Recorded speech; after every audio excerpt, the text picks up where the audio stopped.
Bueno, buenos días a todos. La idea de esta charla es compartir con ustedes algunos conceptos que pueden ser útiles para el manejo de pacientes con diarrea y con síndrome urémico hemolítico por STEC muy al comienzo de la enfermedad. O sea, algunos aportes tanto desde el punto de vista epidemiológico como desde el punto de vista clínico. Como ustedes saben, nosotros tenemos la desgracia de tener la incidencia más alta del mundo y Argentina tiene más o menos 7 casos por cada 100.000 menores de 5 años, mientras que otros países limítrofes, como Uruguay, tiene entre 4 y 5, o Chile tiene 3. No hay datos, o no encontré datos de Paraguay ni de Brasil. Es más, hablé con colegas de estos países y me dijeron que no era denuncia obligatoria y que no me podían pasar un dato porque lo desconocían. Y Europa, que lo puse especialmente porque la doctora Gema está en esta mesa, tiene una incidencia en general de 2 por cada 100.000 menores de 5 años. Lo cierto es que el síndrome urémico hemolítico asociado a STEC es una enfermedad prevenible y que tiene un enorme impacto para el paciente porque el 3 al 4% de los chicos con síndrome urémico hemolítico mueren en la etapa aguda y esto no lo hemos logrado bajar porque es una de las causas más frecuentes de fallo renal agudo y el 50% requiere diálisis, y porque, al menos en nuestro país, es la segunda causa de enfermedad renal crónica de diálisis y de trasplante. Yo trabajo en un hospital provincial en una ciudad de unos 400.000 habitantes que queda a 600 kilómetros al sur de Buenos Aires. Ingresé al hospital en el año 88 y desde que ingresé al hospital tuve oportunidad de atender 534 pacientes con síndrome urémico hemolítico, un promedio de 17 por año. De estos, 525 fueron síndrome urémicos hemolíticos asociados a diarrea y solo 7, el 1.3%, fueron atípicos y 2 fueron por neumococo. Quiero llamar la atención de ustedes a las columnas rojas porque pertenecen al año 2009, año de la gripe A, y al año 2020, año del coronavirus, o sea, medidas de prevención general de las infecciones, como por ejemplo el correcto lavado de manos, puede tener un impacto muy importante sobre la incidencia de esta enfermedad. Los objetivos de esta presentación son ver qué conducta tiene que tomar el pediatra frente a un paciente con diarrea mucosanguinolenta STEC positiva. ¿Qué paciente con diarrea sanguinolenta STEC positivo tiene mayor riesgo de evolucionar a síndrome urémico hemolítico? Y a su vez identificar qué pacientes con síndrome urémico hemolítico al ingreso al hospital tiene mayor riesgo de tener una forma grave de enfermedad e incluso de morir. Como todos saben, el síndrome urémico hemolítico es una microangiopatía trombótica sistémica que se caracteriza por la tríada diagnóstica, anemia hemolítica microangiopática, trombocitopenia y fallo renal agudo. Sin embargo, esta definición clásica y estricta deja fuera a un montón de chicos con este diagnóstico, por lo cual, coincidiendo con lo que publicó el doctor Ardicino en el año 2014, creemos que es un momento de tener una definición más amplia, porque muchos de los chicos no están anémicos al ingreso. Es más, al ingreso tener un hematocrito alto puede implicar tener una forma grave de enfermedad o complicaciones graves como el compromiso del sistema nervioso central, etcétera, como después lo vamos a ver. Pero sí tiene que tener alguna forma de hemólisis, o sea, encontrar esquistocitos o una LDH aumentada. También todos los que tratamos estos pacientes sabemos que no todos tienen trombocitopenia en el momento del ingreso, pero quizás la desarrollen a lo largo de la internación o tuvieron plaquetas más elevadas previamente y descendieron, pero no lo pudimos documentar, o sea, tienen que tener consumo de plaquetas sin que necesariamente sea necesario la trombocitopenia en el momento del ingreso, y el fallo renal agudo en realidad hay que cambiarlo por distintos grados de compromiso renal, que puede ir desde un fallo renal agudo oligúrico con requerimiento de diálisis hasta solamente un sedimento patológico con una función renal normal. Como es una microangiopatía trombótica sistémica, en realidad puede producirse, puede haber trombos en cualquier pequeño vaso de cualquier órgano del individuo. Entonces acá vemos, por ejemplo, en este glomérulo, que está repleto de trombos en todos los capilares. Estos pacientes no se biopsian. Este paciente especialmente se biopsió porque era un paciente de 7 años, que no tenía diarrea como antecedente, que estaba severamente hipertenso, que hizo un fallo oligúrico y que además tenía un C3 bajo. Entonces pensamos que se trataba de una rápidamente progresiva y sin embargo era una microangiopatía trombótica. Acá vemos esta imagen isquémica de este chico que tuvo un SHU grave y que esta es una imagen quística en el páncreas, y este chico continuó con una diabetes durante meses después del alta, varias piezas de colectomía, producto de la colitis hemorrágica con necrosis parcial o total del colon, una hemorragia pulmonar, un paciente con compromiso de intestino delgado, fíjense la falta de vellosidades, el esfacelamiento de toda la mucosa y esta hemorragia en la submucosa con ese trombo, una paciente que después de la etapa aguda, como un año y pico después, comienza con convulsiones y cuando se hace una tomografía se encuentra esta lesión isquémica en el cerebro, y un fondo de ojo que muestra hemorragia y una papila pálida y signos francos de isquemia en una paciente que también tuvo un síndrome urémico hemolítico severo y quedó con ceguera y nunca recuperó totalmente su visión. Bien, ahora, ¿cuál es la conducta que debe tomar el pediatra frente a un paciente con diarrea mucosanguinolenta STEC positiva? Todos sabemos que la diarrea mucosanguinolenta puede corresponder a muchas causas, un rotavirus, una shigella, una salmonela, pero también a un STEC. Entonces, cualquier paciente con diarrea sanguinolenta se le debe pedir un coprocultivo y debe incluir la búsqueda de STEC.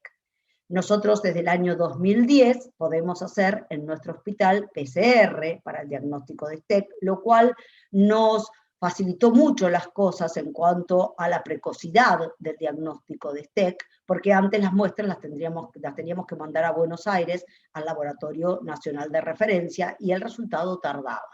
Ahora, a partir de 2018, además, contamos con test rápidos para el diagnóstico de STEC, con lo cual no tenemos que ni esperar las 24 horas que llevaba la PCR, 24, 48 horas, sino que lo tenemos en 1 hora. Entonces, si uno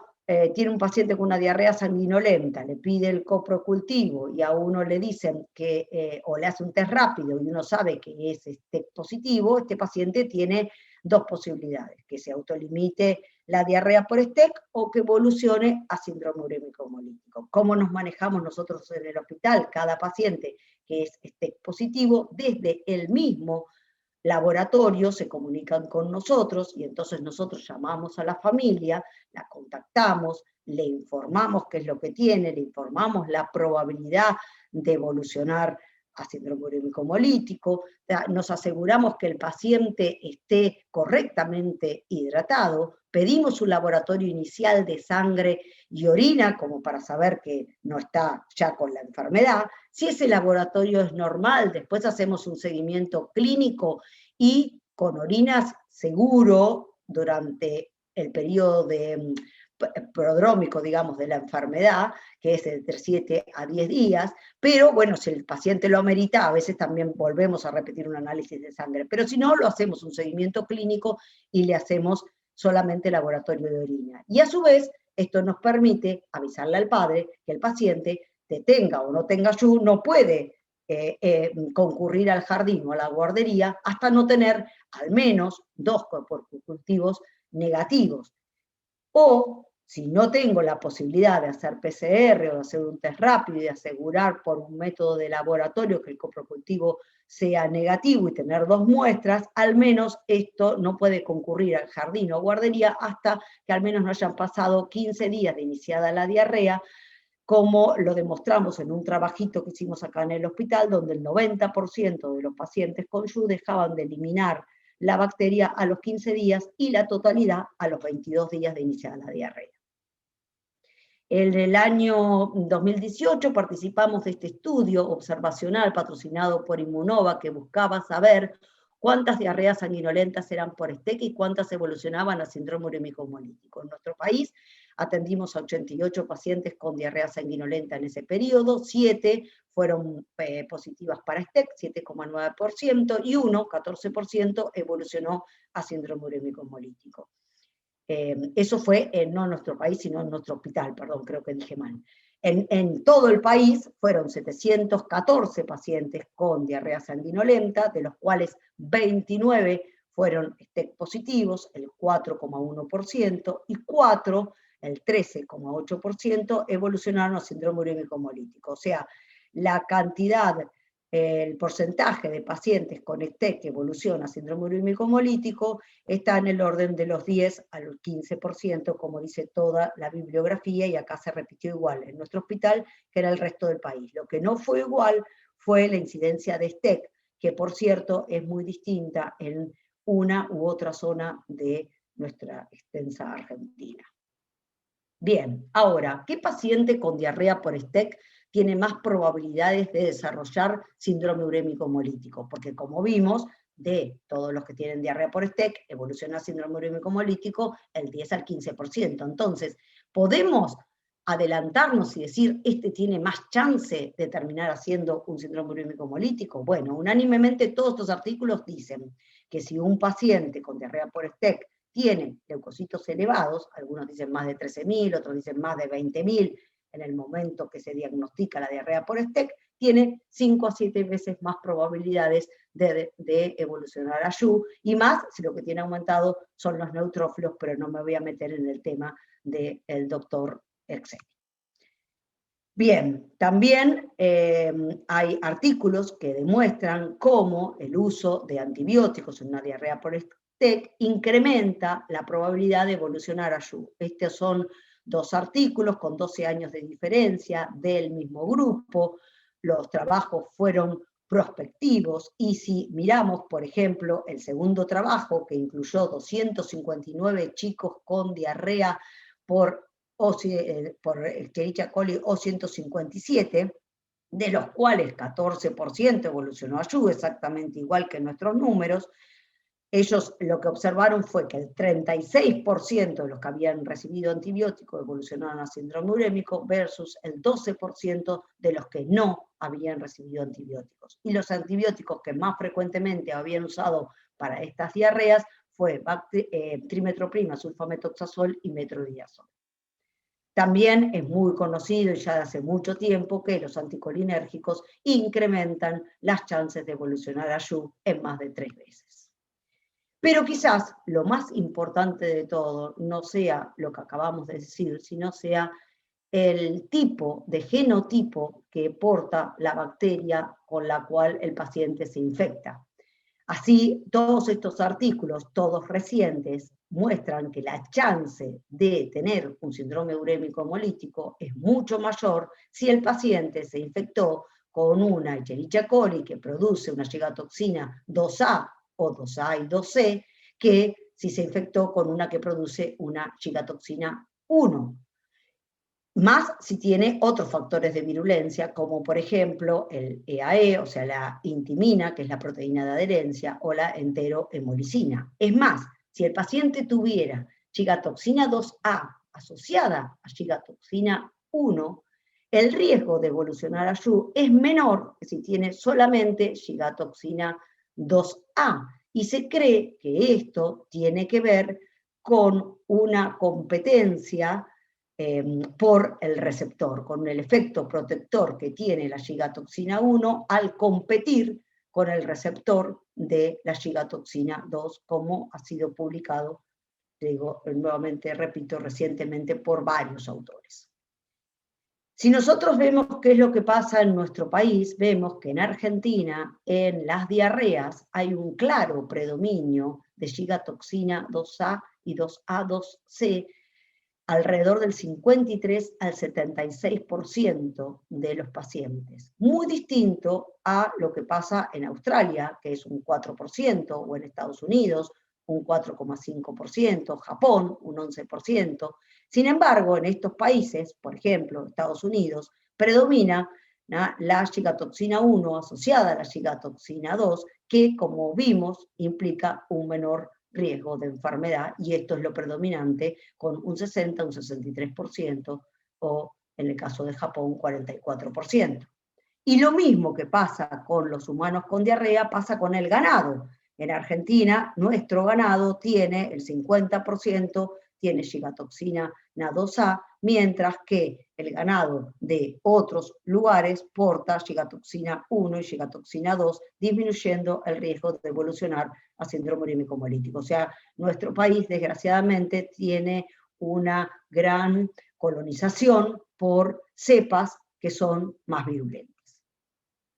Ahora, ¿qué paciente con síndrome urémico hemolítico por STEC al ingreso tiene más riesgo de tener una forma grave de enfermedad e incluso de morir? En el año 2006, OAKES compara 12 pacientes con síndrome urémico hemolítico que fallecieron con 340 que sobrevivieron, y encuentra que los predictores más importantes de muerte son la anuria, el compromiso neurológico, los glóbulos blancos elevados, pero sobre todo le llama la atención y le da muy significativo el hematocrito mayor a 23%. Y entonces ellos dicen, ¿por qué los pacientes con hematocrito más alto tienen más chances de morirse? Bueno, probablemente porque las formas más graves, piensan ellos, tienen una oclusión vascular más completa del vaso por la microangiopatía trombótica, y por lo tanto ahí no circula sangre, no hay hemólisis, pero para el órgano afectado hay mayor isquemia. Lo mismo, o resultados semejantes, publica en el 2015 Modi, que compara 17 pacientes fallecidos con 770 que sobrevivieron, y la conclusión fue que tanto leucocitos como hematocrito elevado fueron predictores de muerte, al igual que una infección respiratoria previa y cercana, y ellos creen que esto tiene que ver con el uso de antibióticos. Nosotros también estudiamos este aspecto en nuestro país, en este estudio multicéntrico que incluyó 21 unidades centinelas de control de síndrome urémico hemolítico en 13 provincias de la Argentina, y incluyó 466 pacientes con síndrome urémico hemolítico por STEC, de los cuales 17, el 3,6% fallecieron, y 15 de 17, 88%, fue por causa neurológica. Cuando comparamos todas las variables clínicas y de laboratorio entre los que fallecieron y los que sobrevivieron, vimos que el compromiso del sistema nervioso central era un factor de riesgo importante de mortalidad, y también, como en otros artículos, encontramos que los leucocitos altos, la hemoglobina alta y el hematocrito elevado eran predictores de mortalidad, como también lo era el bicarbonato bajo, la menor cantidad de días al diagnóstico, o sea, comienzo más súbito, más grave, y el sodio más bajo. En el análisis multivariado de estas variables, solamente quedaron significativas el compromiso del sistema nervioso central, la hemoglobina y la anatremia.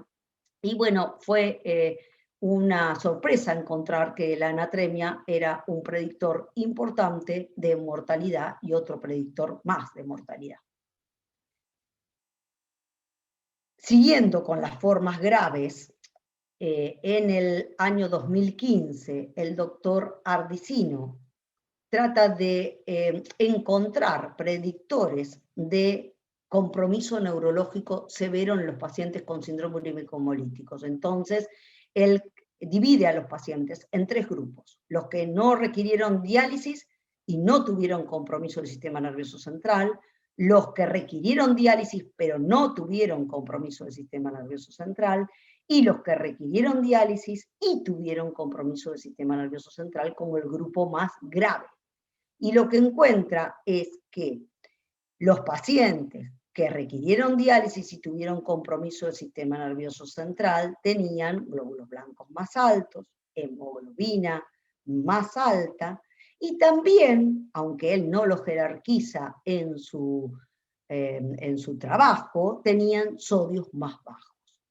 Pero él se centraliza en tratar de explicar el porqué del hematocrito alto, por qué el hematocrito alto es un factor de mal pronóstico, y entonces ellos especulan que la hemoglobina alta podría deberse a hemoconcentración. Entonces piensan, el paciente estuvo con diarrea varios días, tomaba poco líquido, además existe una lesión vascular que lleva a pérdida de líquido hacia el intersticio, todo esto ocasiona hipovolemia, esa disminución del flujo sanguíneo y hiperviscosidad favorece la formación de trombos y eso genera mayor isquemia y mayor hipoxia tisular. Y teniendo en cuenta toda esta teoría, aparecen un montón de artículos, algunos anteriores, otros simultáneos y otros posteriores a estas publicaciones, que resaltan la importancia de evitar la deshidratación en el paciente con diarrea por STEC y en el paciente con síndrome urémico hemolítico por STEC al inicio de la enfermedad. Y remarcan la importancia que tiene esto porque esto evitaría que el fallo renal, por ejemplo, por microangiopatía trombótica, se le agregue el fallo renal por una necrosis tubular aguda. Entonces, asegurar que el paciente esté normohidratado es muy importante. Muchos de estos artículos además apoyan la expansión con solución fisiológica en los pacientes con diarrea por STEC, aunque esto no es muy fácil de hacer porque estos pacientes no se internan, y también lo apoyan para el paciente con síndrome urémico hemolítico al ingreso al hospital.